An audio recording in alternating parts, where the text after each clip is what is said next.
Hello everyone, Justin Joseph here with Project CUE's latest video review, and today I'll be talking about the Nintendo Wii anime fighter, Naruto Class of Ninja Revolution. The actual Class of Ninja series actually saw its start on the GameCube, so that actually marks Revolution as being the first next-gen entry, and it happens to be exclusive to the Wii, which is really cool, and as a result of that, it actually takes pretty darn good advantage of the controller technology in the Wii Remote and the Nunchuck. In terms of specifics about the game, it actually features a 20-character roster, although I do question the absence of both Kiba and Choji. But there's also numerous battle arenas and a handful of gameplay modes that really helps make Class of Ninja Revolution the absolute best fighter available on the Wii to date. In terms of the actual mission mode, which is pretty much the series' trademark plot delivery in terms of coinciding the games with the actual series, it ranges from sort of the happenings to the tuning exam with all the ninjas trying to go from the next rank from Genin, which is the actual lowest rank that you can get from graduating from the academy, to the actual memorable encounter between the brothers Sasuke and Itachi Uchiha. But where the actual strength of Class of Ninja Revolution lies is in the actual fighting mechanics that span 5 possible control schemes, along with the actual multiplayer aspects of the game, which have always been a huge thing with this series. There's actually 2-player versus, 2-player co-op in the survival mode, and 4-player versus, which is always chaotic but a heck of a lot of fun, and that's actually why this series has had such staying power with fighting fans and con-goers as a whole. But in terms of the actual specifics of each fighter, all the characters are exceptionally unique in not only their movesets, but in their animations as well.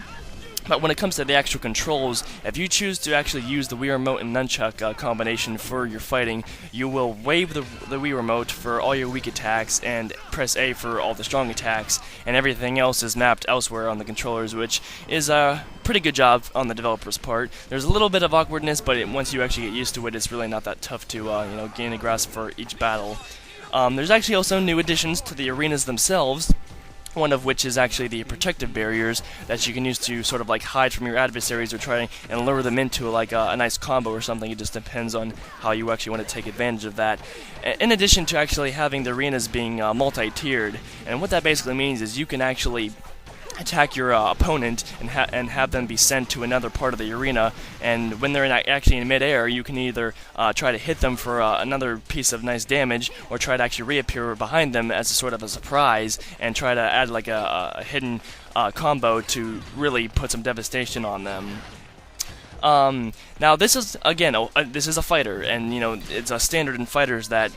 each character actually has a special move that will put a heck of a lot of more devastation and possibly just end the match right then and there when it comes to the actual battles, and it's no different here with Clash of Ninja Revolution. But what makes this game so unique, at least in the Wii sense, is the fact that the controllers can actually be used to implement more damage to the actual special jutsus that each ninja has. So if you don't actually use the Wii Remote and Nunchuck, you can't do that, so that's sort of the promotional aspect of this game. So if you actually satisfy on-screen prompts for the motion gestures, it's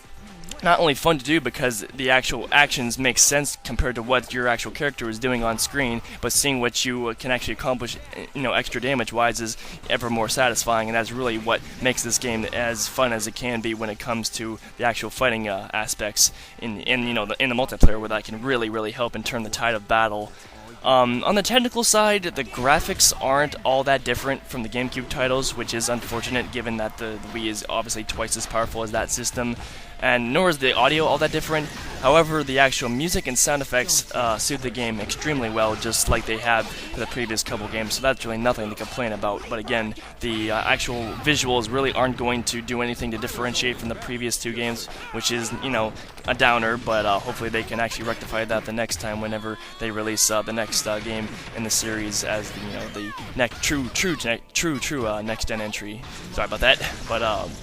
actually, if anything is really disappointing, it's the fact that there's a lack of online play, but again, that has actually been promised for the next series installment, so if we get like a Clash of Ninja Revolution 2, then we should be able to fight people all over the world and have even more fun that way.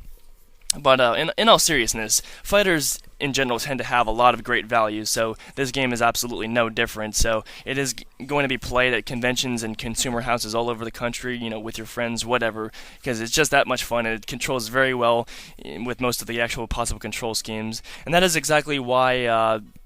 Project COE has given it an 8.5 for various reasons. At least on the pro side, you have great multiplayer, a decent fighter roster with, again, the questionable absence of Kiba and Choji, and in addition to added gestures, or added damage with the gestures is actually very satisfying. And the cons being that the graphics haven't really changed, there's no online battle play, and the plot delivery in the actual mission mode is a little strange. So hopefully you found this review to be informative, and again, an 8.7, or 8.5, which results in a silver medal from Project COE. So if you would like more information, please review the text review on our website, and thank you for your time.